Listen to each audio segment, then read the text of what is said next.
parents for this wonderful day. உங்களை எல்லாம் பார்க்கும்போது எனக்கு ரொம்ப மகிழ்ச்சியா இருக்கு. ரொம்ப கலர்ஃபுல்லா ட்ரெஸ் பண்ணியிருக்கீங்க. முக்கியமா நான் ஸ்கூல்ல படிக்கும் போது உங்க ப்ளூ ஹவுஸ் தான். Thanks for the rector, thanks for the principal and correspondent and the management for giving me this opportunity to be part of this wonderful event. In fact, cultural festival சொன்னாலே ஒரு happiness தான். ஏன்னா நிறைய complete பண்ணியிருப்பீங்க, கஷ்டப்பட்டிருப்பீங்க. First of all, my congratulations to all the achievers.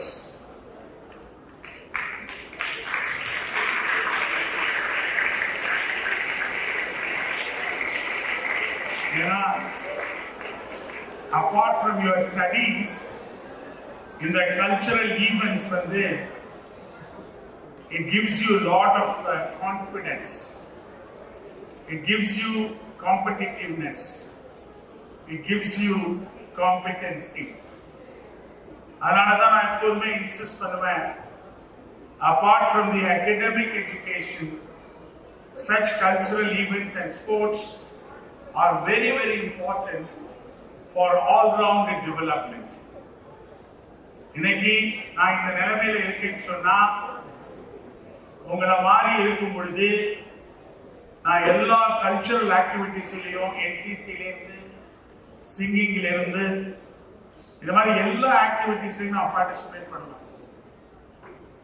ஏன்னா உங்களுக்கு எல்லாம் ஒரு பெரிய ஆப்பர்ச்சுனிட்டி என்னன்னா, நீங்க எல்லாம் கொடுத்து வச்சவங்க இவ்வளவு பெரிய நல்ல ஸ்கூல்ல ஃபாதர்ஸ் உடைய கைடன்ஸ்ல இவ்வளவு ஒரு நல்ல ப்ரோக்ராம நீங்க பண்ணிட்டு இருக்கிறீங்க.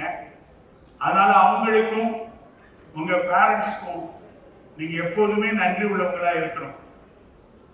ஏன்னா நான் பிறந்து வளர்ந்ததெல்லாம் ஒரு சின்ன ஊர் தான். எங்க அம்மா அப்பாவுக்கு 12 குழந்தைங்க, நான் 8வது குழந்தை. வசதி இல்லை. எங்க அம்மா ஒரு டீச்சர், அப்பா ஒரு கிளர்க்.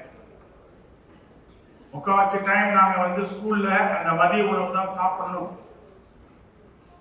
எனக்கு 6ஆம் கிளாஸ் வரைக்கும் செப்பல் கிடையாது, வெறுங்கால தான் நடக்கணும். எங்க வீட்டுல எனக்கு தெரிஞ்ச வரைக்கும் நான் 11th முடிக்கிற வரைக்கும் ரூம் கிடையாது. எல்லாரும் ஒரே பாயில தான். அதுல 9 பேர் உயிரோட இருந்தோம். 9 பேர், 5 சிஸ்டர்ஸ் 4 பிரதர்ஸ். பாயில தான் படுக்கணும். அதை விட எங்களுக்கு டாய்லெட் கிடையாது. இந்த மாதிரி எந்த வித ஃபெசிலிட்டிஸுமே இல்லாம தான் நாங்கெல்லாம் வளர்ந்தோம். அதனாலதான் சொன்னேன், நீங்கெல்லாம் ரொம்ப ஃபார்ச்சுனேட். எங்களுக்கு சின்ன பிள்ளையில என்னென்ன கிடைக்கணுமோ அதெல்லாம் கிடைக்கல. ஏன்னா எங்க ஃபாதர் மதருக்கு எப்படியாவது எங்களை வளர்த்து எங்களுக்கு ஒரு நல்ல எஜுகேஷன் கொடுக்கணும்னு தான் ரொம்ப ஆசை. ஆனா அந்த 8வது பிறந்த நான் எங்க அம்மா அப்பாவுக்கு ரொம்ப தொல்லை கொடுத்தேன். எல்லாரோடையும் அடிதடி, யாரோடையும் சரியா இது பண்ண மாட்டேன். எப்ப பார்த்தாலும் பிரச்சனை. I was more of a militant boy. எங்க அம்மா எப்போதுமே திட்டுவாங்க, you are the black sheep of the family அப்படிம்பாங்க. ஏன்னா என்னுடைய பிரதர்ஸ் சிஸ்டர்ஸும் எல்லாருமே நல்லா படிப்பாங்க. அதனாலதான் என்னை கொண்டு போய் திண்டுக்கல் சென்ட் மேரிஸ்ல போர்டிங்ல விட்டாங்க. அப்படி அங்கெல்லாம் போர்டிங் நினைச்சீங்கன்னா ரொம்ப அழகா இருக்கும் அப்படின்னு நினைக்காதீங்க. அங்க 250 பேரும் ஒரே ஹால்ல தான் படுக்கணும். we call it as dormant. dormantனா பெட்ல கிடையாது. எங்களுடைய பாய்க்கு தலகாணியை நாங்க எடுத்துட்டு போகணும். அந்த 250 பேருக்கும் ஃப்ரண்ட்ல அந்த ஹால்ல டெஸ்க் இருக்கும். ஒவ்வொருத்தருக்கும் சிங்கிள் டெஸ்க். அதுலதான் படிக்கணும். ஆனா என்னைய பொறுத்தல நான் ரொம்ப விளையாட்டுத்தனமா இருந்தேன். அங்கதான் ஒரு ஃபாதர் நீ இந்த மாதிரியே இருந்தீங்கன்னா வாழ்க்கையில உருப்பட மாட்டேன்னு சொல்லி என்னை எல்லா விதமான ஆக்டிவிட்டிஸ், இந்த மாதிரி கல்ச்சரல் ஆக்டிவிட்டிஸ்ல என்னை ஈடுபடுத்தினார். அதனாலதான் இந்த கல்ச்சரல் ஆக்டிவிட்டிஸ் நான் ரொம்ப இம்பார்ட்டண்டா நினைப்பேன். ஏன்னா அப்ப நான் சரியா படிக்க மாட்டேன். எனக்கு அஸ்திவாரமே கிடையாது. ஏன்னா எனக்கு கிட்டத்தட்ட நான் படிக்கும்போது நிறைய ஸ்கூல்ல வெளியேற்றினாங்க. அதனால ஒவ்வொரு ஸ்கூல்ல இருந்து அனுப்பும்போது எனக்கு வந்து பாஸ்போர்ட் சர்டிபிகேட் கொடுத்துருவாங்க. ஏன்னா எங்க அம்மா வந்து எங்க ஊர்ல ரொம்ப தெரிஞ்ச டீச்சர். அதனால இந்த கல்ச்சரல் ஆக்டிவிட்டிஸ்லயாவது இவனை விட்டு இவனை டைவர்ட் பண்ணணும்னு சொல்லி அந்த ஃபாதர் எனக்கு நிறைய ஆப்பர்ச்சுனிட்டிஸ் கொடுத்தார். நான் இன்னமும் எனக்கு ஞாபகம் இருக்கிறது, ஃபர்ஸ்ட் பாடல் வந்து அப்ப எம்ஜிஆருடைய பாடல். அது அற்புதமான பாடல். அன்னையிடம் நீ அன்பை வாங்கலாம், தந்தையிடம் நீ அறிவை வாங்கலாம், இரண்டும் இருந்தால் பேரை வாங்கலாம், பேரை வாங்கினால் ஊரை வாங்கலாம். இந்த பாட்டத்தான்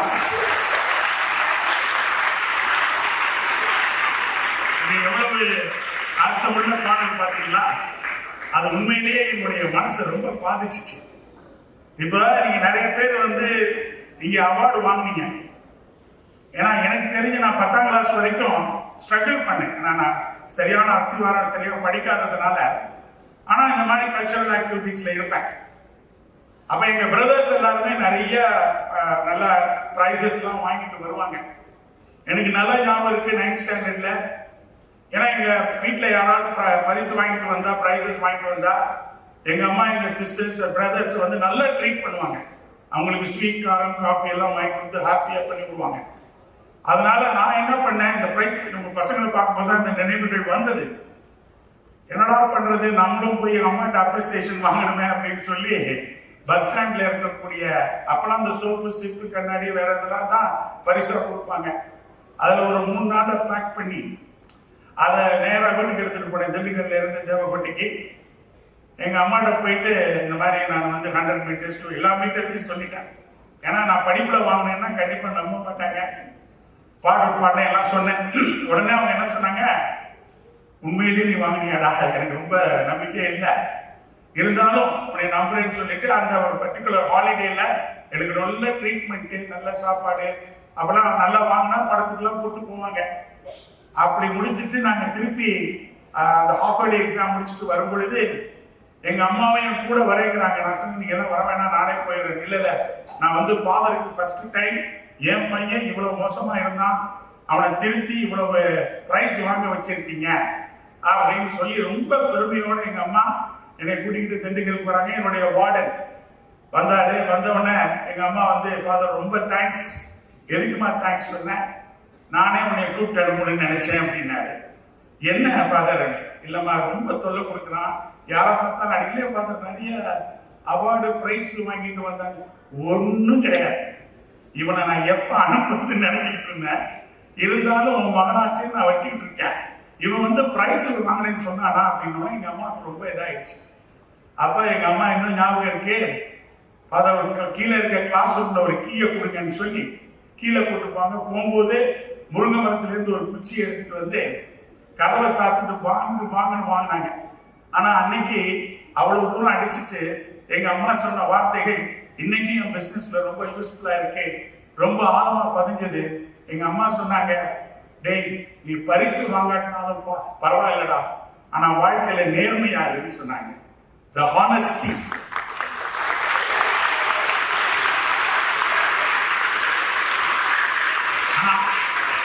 அன்னையிலிருந்து பாத்தீங்கன்னா என் லைஃப்ல என்னால முடிஞ்ச அளவுக்கு ஹானஸ்டியா, அதனாலதான் இன்னைக்கு வந்து நீ பாத்தீங்களே படம்லாம் பாத்தீங்களே, என்னுடைய இன்னும் நிறைய ஸ்டோரிஸ் இந்த லைஃப்ல இருக்கு. பாரிஸ்ல எல்லாம் கடை போட்டு கஷ்டப்பட்டதுலாம் இருக்கு. ஆனா எனக்கு இவ்வளவு படிப்பு இருந்தும் கஷ்டம் புரோக்கரா ஸ்டார்ட் பண்ணிட்டு ஒரு 5 பேரை வச்சு இந்த கம்பெனி லாஜிஸ்டிக்ஸ் ஆரம்பிச்சு, எனக்கு பிசினஸே தெரியாது, நான் தான் ஃபர்ஸ்ட் ஜெனரேஷன் பிசினஸ் மேன். நான் எல்லார்ட்டையும் சொல்லுவேன், வாழ்க்கையில முன்னேறதுக்கு அப்பா அம்மாவுக்கு பெரிய பேக்ரவுண்ட் இருக்கணும், பணம் இருக்கணும், அது இருக்கணும்னு நினைக்கக்கூடாது. விடாமுயற்சி மட்டும் இருந்தா போதும். அந்த வகையில நீங்க பாத்தீங்களே, ரொம்ப கஷ்டப்பட்டு பணம் இல்லாம 20,000 ரூபாயில ஆரம்பிச்சுதான் இன்னைக்கு இந்த லெவல்ல கிட்டத்தட்ட என் குரூப்பை சேர்ந்தவங்க 8,000 பேருக்கு மேல எனக்கு வேலை செய்யறாங்கன்னு சொன்னால், ஒரு சாதாரண கிராமத்தில் இருந்து வந்து கஷ்டப்பட்டு எந்தவித டிஸ்ட்ராக்ஷனுக்கும் இன்வால்வ் ஆகாம வாழ்க்கையை ஜெயிச்சு காட்டணுங்கிற அந்த வெறியில இப்ப நான் முன்னாடி இருக்கிறேன்னு சொன்னா இப்படிப்பட்ட பெரிய ஸ்கூல்ல படிக்கக்கூடிய நீங்கள் வாழ்க்கையில எவ்வளவு தூரம் அச்சீவ் பண்ண.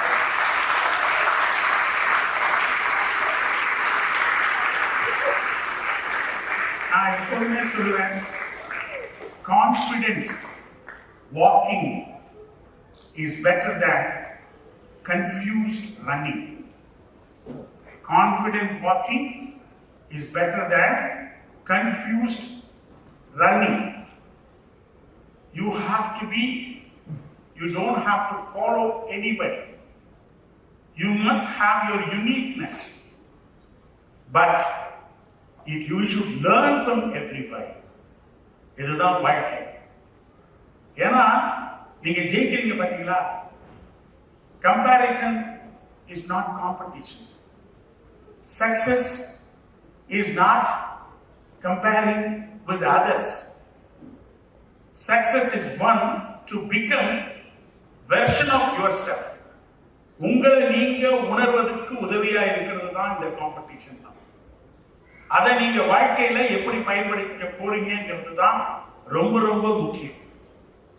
ஏன்னா நிறைய பேருக்கு பாத்தீங்கன்னா பெரிய ட்ரீம் இருக்கும். நான் சொல்லுவேன், desire changes nothing. Decision changes something. But வாழ்க்கையில determination only changes everything. நான் சொன்ன பாத்தீங்களா, திண்டுக்கல் சென்ட் மேரிஸ்ல ஆடலாம். நீங்களாம் இங்கிலீஷ் மீடியத்துல படிக்கிறீங்கன்னு நினைக்கிறேன். எனக்கு இங்கிலீஷ் மீடியம் படிக்க வாய்ப்பு இல்லை, நான் படிக்க மாட்டேன்னு சொல்லிட்டேன். ஆனா 11th ஸ்டாண்டர்ட் வரைக்கும் பாத்தீங்கன்னா தமிழ் மீடியத்துல படிச்சதுனால சென்ட் ஜோசப்ஸ் காலேஜ் திருச்சி வரும்பொழுது என்னால ஒரு வார்த்தை கூட படிக்க முடியல. இங்கிலீஷ் ரொம்ப கஷ்டமா இருந்தது. எங்க அண்ணன்ட்ட போய் சொன்னேன், எனக்கு சரிப்பட்டு வராது. நான் போயிட்டு எங்க அப்பாவுடைய ஒர்க்க ஜாபை அவரு கோர்ட்ல வேலை செஞ்சார். அந்த ஜாபை நான் எடுத்துக்கிறேன், என்னால முடியல, இங்கிலீஷ் கத்துக்க முடியலன்னு சொன்னோன்னே எங்க அண்ணன் உட்கார வச்சு சின்ன சின்ன புத்தகங்களை கொடுத்தார். அப்ப நான் உணர்ந்தேன். ஏன்னா அப்ப அந்த கேம்பியன் ஸ்கூல், அங்க பெரிய ஸ்கூல் திருச்சியில இங்கிலீஷ் மீடியம் ஸ்கூல்ஸ்ல எல்லாம் வர்றவங்க, நாங்க சென்ட் ஜோசப்ஸ் காலேஜ் எங்களை எல்லாம் ஒதுக்கி வச்சிருவாங்க. நாங்களாம் வில்லேஜ் ஸ்டூடெண்ட், ரூரல் ஸ்டூடெண்ட்ஸ் சொல்லி.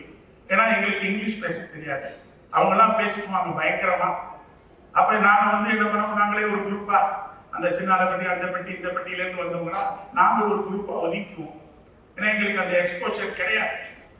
ஆனா எனக்கு ரொம்ப மனசு வலிச்சது. என்னன்னா அது, நான் ஓரளவு நல்லா ஸ்கோர் பண்ண எஸ்எஸ்எல்சில, இந்த மாதிரி நமக்கு இங்கிலீஷ் தெரியாத பிறகு இவ்வளவு அவமானப்படுறோமேன்னு சொன்னேன். உடனே நான் ஃபீல் பண்ணேன். என் பிரதர்கிட்ட போய் அழுதேன், பிரதர் எனக்கு எப்படியாவது ஒரு வழி சொல்லி கொடுங்கன்னு சொன்னோன்னே, அப்ப நான் ஸ்கூலை விட்டு வரும்போது நான் டிஸ்ட்ரிக்ட் ஃபுட்பால் பிளேயர், ஃபுட்பாலே எனக்கு வேணாம்னு சொல்லிட்டு நான் என்ன பண்ண, சின்ன சின்ன புக்குகளை வாசித்துட்டு லைப்ரரியில போய் டெய்லி 2 மணி நேரம் வாசிப்பேன். அதுக்கப்புறம் மார்னிங்ல 6:30 பிடிசி நியூஸ். எனக்கு இந்த ப்ரொனன்சியேஷன் சரியா வராது. Today I am speaking so well, it is because of the practice. அதுல எனக்கு ரொம்ப கஷ்டமா இருந்தது. அதை விடாம பண்ணேன். அப்ப எங்க காலேஜ்ல என்னுடைய கிளாஸ்மேட், அவன் தான் காலேஜ்ல பெரிய ஸ்பீக்கர் இங்கிலீஷ்ல.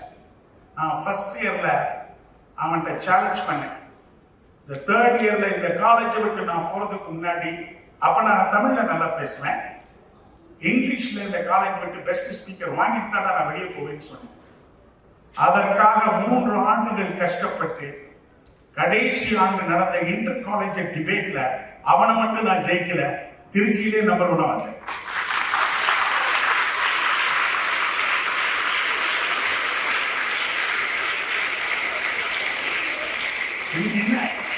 இதுக்கு என்ன காரணம்? இப்ப நிறைய பேருக்கு கொஞ்சம் பிரச்சனைகள் வந்துட்டா போதும், if you get into some problems, உடனே அஜிடேட் ஆயிடுறீங்க, உடனே கோவம் வந்துருது, என்னால முடியாதுன்னு நினைக்கிறீங்க. You should never give up. ஆனா அன்னைக்கு மட்டும் நான் டிட்டர்மினேஷனோட கண்டிப்பா நான் ஜெயிச்சே தீருவேன்னு சொல்லி அந்த மாதிரி ஜெயிச்சேன். அதனால வாழ்க்கையில மட்டும் நீங்க எப்போதுமே தோக்க வேண்டிய தேவையே இல்லை. ஏன்னா ஒண்ணு மட்டும் தெரிஞ்சுக்கீங்க, நீங்க வாழ்க்கையில ஜெயிக்கணும்னா உங்களுக்கு ஃபோக்கஸ் வேணும், பேஷன் வேணும், டிசிப்ளின் வேணும், கன்சிஸ்டன்சி வேணும். இன்னைக்கு நான் தொழில ஜெயிச்சுட்டு இருக்கேன்னா அதனுடைய ரகசியமே இந்த 4 தான். ஒண்ணு என்ன சொல்லுங்க? ஃபோக்கஸ். சொல்லுங்க. ஃபோக்கஸ்னா என்ன? படிக்கிற பாடமா இருந்தாலும் சரி, விளையாட்டா இருந்தாலும் சரி, கல்ச்சுரல் ப்ரோக்ராமா இருந்தாலும் சரி, ஃபோக்கஸ். பார்த்திருக்கீங்களா சிங்கத்தை? அது ஒரு பிரே மேல கண்ணு வச்சிருச்சுன்னா ஒரே அடிதான். ஃபோக்கஸ். ஃபோக்கஸ் மட்டும் பார்த்தாரு. அதே மாதிரி பேஷன். பேஷன் தான் ஜஸ்ட் நம்ம படிக்கணுமே, என்ன அம்மா அப்பா சொல்றாங்களே, வீட்டுல கிளாஸ்ல வாத்தியார் பிரஷரைஸ் பண்றாங்க, நம்ம படிக்கணுமேனு கடமைக்காக பண்ணீங்கன்னா ஜெயிக்க மாட்டீங்க. அதோட பேஷனேட்னா whatever you do enjoy doing it. நல்லா என்ஜாய் பண்ணி படிங்க. விளையாட்டா இருக்கட்டும், படிப்பா இருக்கட்டும், என்ஜாய் பண்ணி செஞ்சு பாருங்க. கண்டிப்பா நீங்க கிளாஸ்ல கவனம் இருந்தாலே போது ஃபர்ஸ்ட் வந்துருவீங்க. அதே மாதிரி டிசிப்ளின். வாழ்க்கையில ஒழுக்கம். நம்ம இந்த அளவுக்கு நம்ம உயர்ந்துகிட்டு இருக்கோம்னா நம்ம டிசிப்ளினை விட்டுட்டோம் வச்சுக்கோங்க. அதுதான் ஃபாதர்ஸ் இந்த மாதிரி ஸ்கூல்ஸும் வேல்யூ பேஸ்ட் எஜுகேஷன் கொடுத்துட்டு இருக்காங்க. அதை நீங்க ஜஸ்ட் ஃபாலோ பண்ணாலே போதும். இவங்க கொடுக்கிற இந்த டிசிப்ளினை வாழ்க்கை முழுவதும் ஃபாலோ பண்ணாலே நீங்க ஆட்டோமேட்டிக்கா ஜெயிச்சிருவீங்க. அது டிசிப்ளின். அதை விட நிறைய பேர் ஃபெயிலியர் ஆவதுக்கு காரணம் தெரியுமா? கன்சிஸ்டன்சி இருக்கிறது இல்லை. அதுதான் சொல்லுவாங்க, success is not mysterious, success is not difficult, it is a natural consequence of your good habits. யார் ஒருத்தர் நல்ல ஹாபிட்ஸை நீங்க டெவலப் பண்ணிக்கிறீங்களோ கண்டிப்பா வாழ்க்கையில அந்த கன்சிஸ்டன்சி வந்துடும். கன்சிஸ்டன்சி வந்துருச்சுன்னா நீங்க வாழ்க்கையில ஜெயிப்பீங்க. கடைசியா நான் உங்கள்கிட்ட சொல்லிக்க விரும்புறேன். நான் நிறைய பேசலாம், பட் என்னுடைய வாழ்க்கையில நான் எப்போதுமே நிறைய விஷயங்கள் என்னால பேச முடியும். பட் என் வாழ்க்கையை பற்றி உங்களோட ஷேர் பண்றேன்னு சொன்னா இதெல்லாம் லைவ்லி எக்ஸாம்பிள். நிறைய பேருக்கு அந்த காம்ப்ளெக்ஸஸ் உருவாகும். என்னால முடியுமா முடியாதா, அதனாலதான் நிறைய பேர் தோத்து போறாங்க. எல்லாருமே முடியும். You don't have to be the best. Do the best. You don't have to be the best. What you have to do the best. Results are not important. Efforts are important.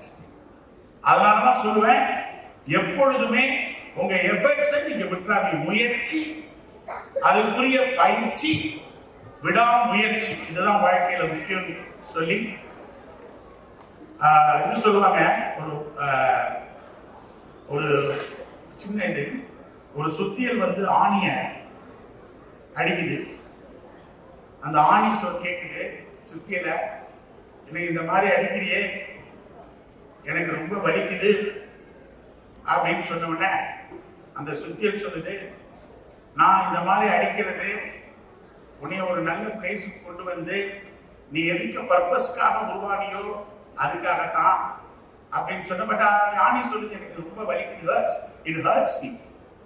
அப்போ சுத்தியல் சொல்லுது, if I don't hurt you, you don't go deep into the wood, you will not hold it, and you will be having a loose end, and the purpose is not solved. So that is why I have to do it. அப்போ ஆணி திருப்பி சுத்தியல கேட்டுச்சு, நீ கண்டினியூஸா அடிக்கிற, உனக்கு வலிக்கலையான்னு கேட்டுச்சான். அப்ப சொல்லிச்சு, நான் சுத்தியல் என்னுடைய வேலை தான், நான் அடிச்சுக்கிட்டே இருக்கிறேன்.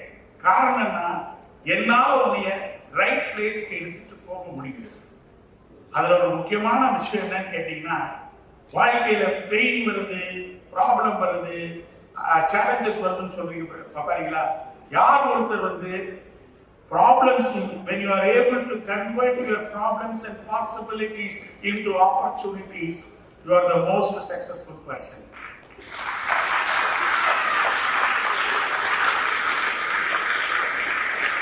அதுக்கு என்ன பண்ணணும் தெரியுமா? You should not wait for the opportunity. You should create the opportunity.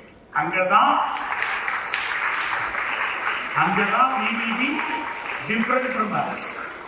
So இதே மாதிரி நீங்க எல்லாம், அதனால கடைசியில நான் என்ன சொல்ல வரேன்னா, பெயின் வாழ்க்கையில ஒரு ப்ரோக்ரஸ். அந்த ப்ரோக்ரஸ் தான் வாழ்க்கையில ஹாப்பினஸ். அந்த ஹாப்பினஸ் தான் நம்முடைய சாட்டிஸ்பாக்சன். அதனால எப்போதுமே நீங்க படிக்கும் போது நல்ல விஷயங்களை கத்துக்கீங்க, அப்பா அம்மாவை பேச்சை கேளுங்க, நம்மளால முடியுங்கிற ஒரு எண்ணத்தோட எப்போதுமே நீங்க இருக்கணும்னு சொல்லி லாஸ்ட் ஒரு சாங்கோட முடிக்கிறேன். எப்போதுமே நான் பாடுறது, வீடு என்னும் கோயில் வைத்த வெள்ளி தீபங்களே, நல்ல குடும்பம் ஒளிமயமாக வெளிச்சம் தாருங்களே, நானும் வீடும் உங்கள் நம்பி நீங்கள் தானே அண்ணன் தம்பி, எதையுமே தாங்கிடும் இதழமென்றும் மாறாது, எதையுமே தாங்கிடும் இதயமென்றும் மாறாது. All the best.